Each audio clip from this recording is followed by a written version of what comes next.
Bonjour à toutes et à tous. Aujourd'hui, on plonge dans un cas d'étude fascinant. Comment est-ce qu'on vend une émotion et pas juste un produit ou un service?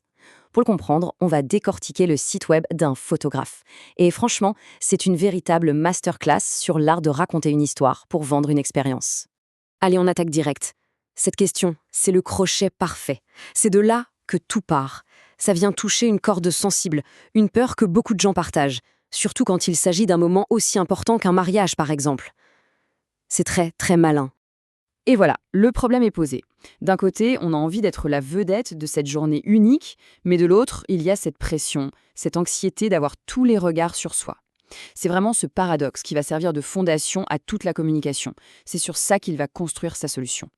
Donc, face à cette anxiété, quelle est la réponse? Eh bien, la solution, c'est pas juste de lister des services. Non, c'est beaucoup plus fort.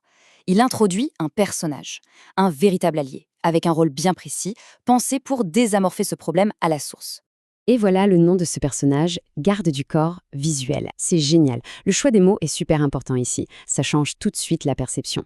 On pense plus à un technicien avec un appareil photo, mais à quelqu'un qui est là pour protéger, pour assurer le confort. La conversation passe de la technique à la confiance. Et là, il le dit avec ses propres mots. En une phrase, il pose son personnage et toute sa proposition de valeur. C'est simple, c'est direct et c'est une promesse très forte. Il ne dit pas « je prendrai de belles photos », il dit « je serai là pour veiller sur vous ». Ça va bien au-delà de la photographie. Bon, maintenant qu'on a le personnage, voyons un peu la philosophie derrière. C'est là qu'on comprend comment il s'attaque frontalement à cette peur des photos posées, un peu crispées, qu'on a tous en tête. Alors là, cette comparaison, elle est juste excellente. Ils mettent en opposition tout ce qu'on déteste. Poser comme un héron sur une jambe, se sentir comme une statue de cire, des images un peu kitsch des années 80. Et en face, il met ce que tout le monde veut vraiment. Le glow naturel, les rires, les blagues entre soi, bref, l'authenticité. Le contraste est tellement direct que ça parle à tout le monde. Et là, on arrive au cœur du réacteur. Mon super pouvoir. J'adore cette formule. Ça résume parfaitement sa promesse. Ce qu'il vend, ce n'est pas sa compétence technique, c'est sa capacité à faire en sorte que le stress de l'appareil photo disparaisse. C'est ça, son vrai talent. Et là, attention, le discours monte d'un cran. On quitte la simple prestation du jour du mariage pour parler de quelque chose de beaucoup plus grand. On parle de la valeur à long terme, de la valeur émotionnelle. Et voilà le deuxième concept clé, l'héritage visuel. Après le garde du corps, on a l'héritage. C'est une autre idée géniale. Ça redéfinit complètement le but du service.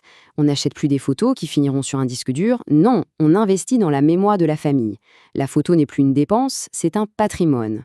Cette phrase, c'est le point culminant de tout son storytelling. C'est vraiment l'apogée. Il ancre son travail dans une perspective qui dépasse largement le couple.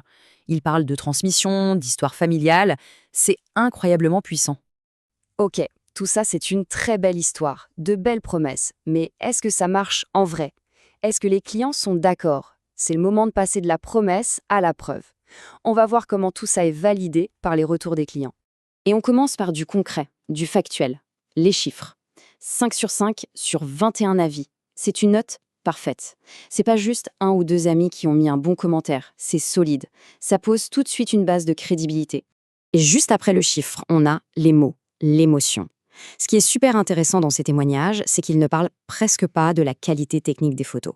Ils parlent de quoi? D'écoute, du fait qu'ils étaient ravis, qu'ils se sont sentis à l'aise. En fait, ils valident point par point les promesses du garde du corps visuel et de l'authenticité. La boucle est bouclée. Bon, alors si on prend un peu de recul, qu'est-ce qu'on peut tirer de cette analyse?